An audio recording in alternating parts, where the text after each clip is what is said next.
আমার বিড়াল কতই না সুন্দর ভাবে নিদ্রায় গেছে।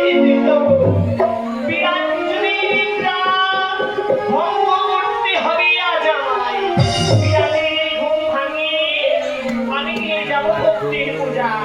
বলি বিড়াল, ও বাবা বিড়াল।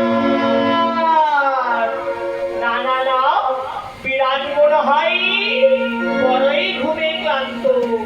তাই এই মুহূর্তে বিরাটকে জাগিয়ে নয় বিরাটের শব্দ ভরে দেব পূজা।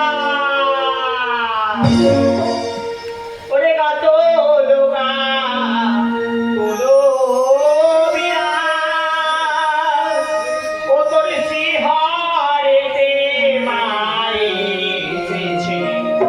গাত লোকা তোলো